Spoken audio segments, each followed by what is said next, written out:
Hello, everyone, and welcome to today's live broadcast. It is lovely to be here with you today.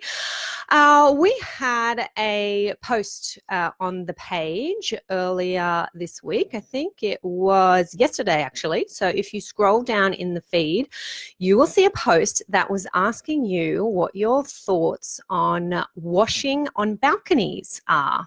What do you think about washing on balconies? Fill in the blanks.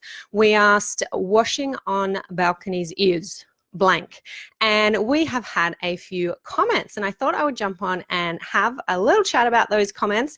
Not so much going on to talk about washing on balconies in particular, but I want to get stuck into bylaws and the rules that we have for our apartment buildings and how we might use those rules to deal with things like washing.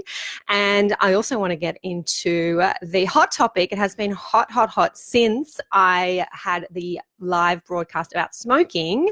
Lots of questions about smoking around bylaws, and I should say bylaws around smoking, and how far can we go to regulate what it is that people are actually doing inside their lots. So let's start with smoking.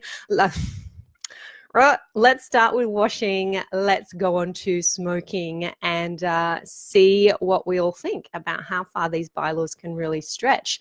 So the question, of course, as I mentioned in our earlier post, scroll down on the page if you haven't seen it, is washing on balconies is blank. Fill in the blank. And we have had a few comments.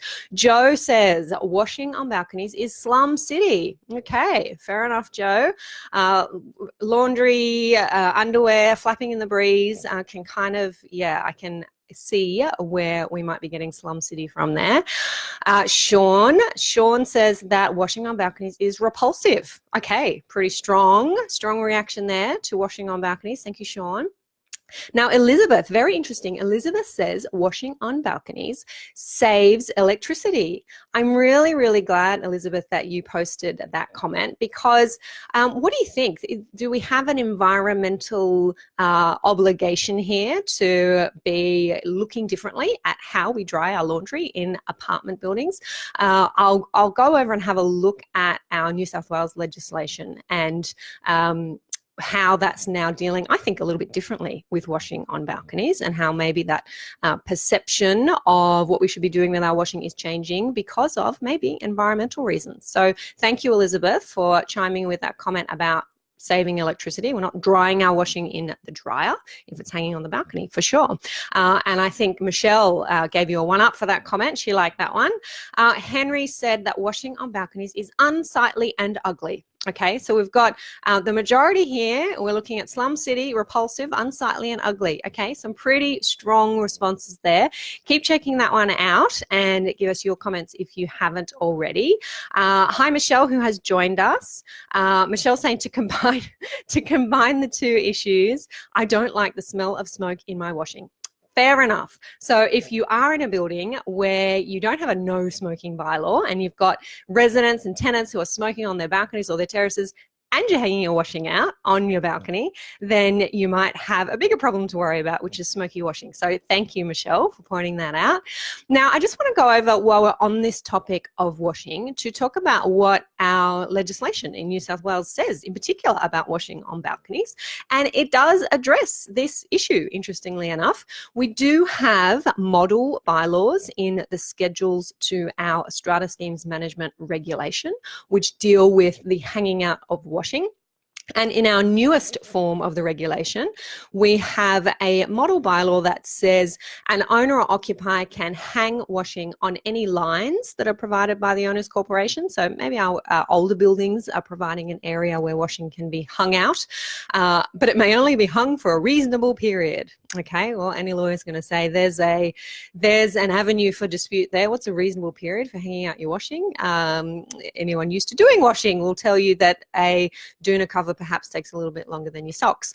The model goes on to say that an owner may hang washing on any part of the lot other than over the balcony railings, and once again, may only be hung for a reasonable period. Now, that's new. That's new in our 2016 regulation. It wasn't in the earlier model, and that's maybe a model bylaw that newer buildings are going to be adopting. May hang washing on any part of the lot other than over the balcony railings. So Joe, Sean, we might be seeing a few more slum cities. We might be seeing some more repulsive washing hanging on balconies.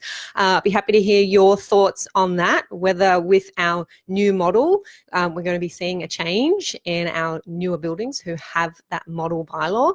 But I think most of our buildings probably have the earlier version of the model, which is an owner or occupier must not accept with the written consent of the owner's corporation, hang any washing towel, bedding, clothing, any other article on any part of the lot in such a way as to be visible from outside the building. So that's a key concept, isn't it?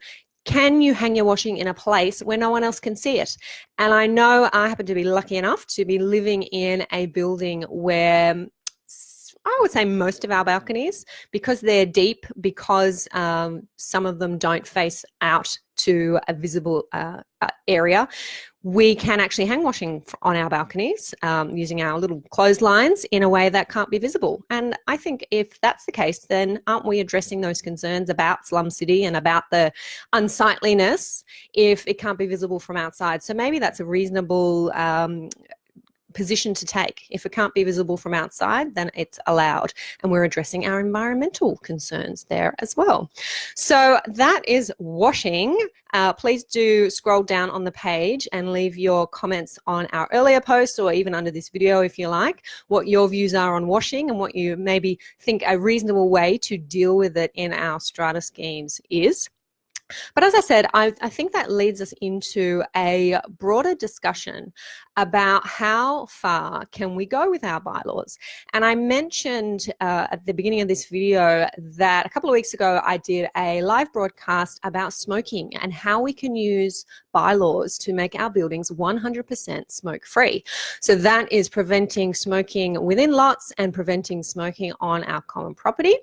And I referenced some resources from the Cancer Council and talked about a few cases that actually do tell us that the tribunal is upholding these bylaws that are complete bans on smoking, and also tribunal cases that say smoking is a nuisance and whatever steps need to be taken to prevent that nuisance should be taken. And that may mean a resident not smoking at all in their lot, even on their terrace or their balcony, or even inside their lot. So that led to quite a few messages that I received and comments from people who had seen that video. And I particularly want to draw out a comment from Matt. And Matt said to me that he'd watched the video on smoke-free buildings. He can understand completely how some people may be frustrated by this issue. But isn't it a bit intrusive to dictate what people can and cannot do in their own homes? So how far does reasonable action extend, Matt's saying? Really, really good question, Matt. And Matt went on to give some examples of some other things that are happening in his building and whether we might be able to reasonably regulate those. I'm going to get into those. But just for now, the issue of smoking, I think the reason why our tribunal has upheld these bans and why we've got the New South Wales Cancer Council saying these bans are a good thing is because there is just so much evidence now about how bad smoking is, not only for the person doing the smoking, but passive smoke as well, and how it is a health hazard, a real danger to our health, and we need to be protecting not only ourselves but our community as well. I think you're going to find that no smoking bylaws are generally going to be upheld, treated differently to other bylaws which might try to ban other things, which may be a bit more reasonable. And where the tribunal might be looking at in New South Wales, our section of the Act, which is section 139, which deals with restrictions on bylaws, the tribunal is going to look at, is this bylaw harsh, unconscionable, or oppressive? And when we're talking about smoking and all of the research that we have and the data we have now about how bad smoking is, that question of whether a bylaw banning smoking is harsh, unconscionable, or oppressive is probably going to be answered differently to that question when it's asked of a bylaw, for example, that says no crying babies in the building, no cooking of certain foods within the building. Maybe if we're trying to stop smells or noise that are a normal, natural course of life and a fact of community living, that we're going to experience these things, maybe our tribunal is going to say a bylaw that prevents these things from happening is harsh, unconscionable, or oppressive. So we can't have that bylaw. So in my view, and this goes to a question that Matt was asking me in his comment, in my view, you've really got to look at, well, what is the issue that you're regulating? Is that an issue that society as a whole is struggling with and finds difficult? Is it a health hazard? Is it a nuisance, whether you're in a house or whether you're in an apartment? And that question of, is the regulation of that issue harsh, unconscionable, or oppressive, should always be front of mind. And that's drawn directly from section 139 of our Act in New South Wales. So Matt in his comment raised crying babies. People could be affected by that. Do we have the same rights to make a bylaw banning crying babies? I think it's a bit tongue-in-cheek there, Matt. And, you know, playing devil's advocate, he's saying he's got some tenants who cook a lot of deep fried foods in his building, and the smell fills the building, and he said it's quite nauseating. The stench lingers for days, to the point where carpets are reeking, and the only relief is when the cleaners come. The stench comes back the next day. And he's aware that this is coming from tenants who, some of them, are putting a gas burner on top of their electric stove with an LPG cylinder next to it so they can deep fry their food. And he says, quite rightly, this is illegal. And he's spoken to the council and Fair Trading and Fire, and they have been telling him, yes, it's dangerous, it's illegal, but they are within their own home, so they're able to do this. They're able to cook their food in this way, which causes these impacts. Now, Matt's asking me, can we regulate that? Now, I think that's a good example, again, of a health and safety issue and a potential dangerous hazard for the building. And I think, yes, you could be regulating that.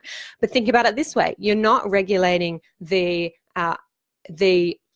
outcome so much of what they do. So you're not regulating the smell to say we can't have smelly cooking. What you're saying is we can't, residents in our lot, in our building, cannot cook with LPG cylinders connected to their stoves. That is dangerous. That is a potential explosive device that's inside our lots. And that, I don't think, that would be harsh, unconscionable, or oppressive to have a bylaw that says you cannot do that in particular. But you have to be very careful about that with the wording in your bylaw, to be very clear about what it is that you're regulating. You're regulating a safety issue. You're not regulating smelly food. Okay, so really good questions, and it just brings back for us, I think, the need to think carefully about what issue it is we're trying to regulate, what problem it is we're trying to solve, and to look at these problems through the lens of the tribunal, who is this supposedly objective third party who's going to be looking at our bylaws and saying, is this harsh, unconscionable, or oppressive? How would we explain this to the tribunal if we ever had to? So thank you so much, Matt, for that question and for bringing on that discussion, which also then morphed into some questions about washing. Always happy to receive your messages, your comments under the video. Please do leave them, and I'd love to be back answering those questions for you and talking about our various issues, concerns, experiences of strata living. You know I love to do it. I will look forward to seeing you all next time.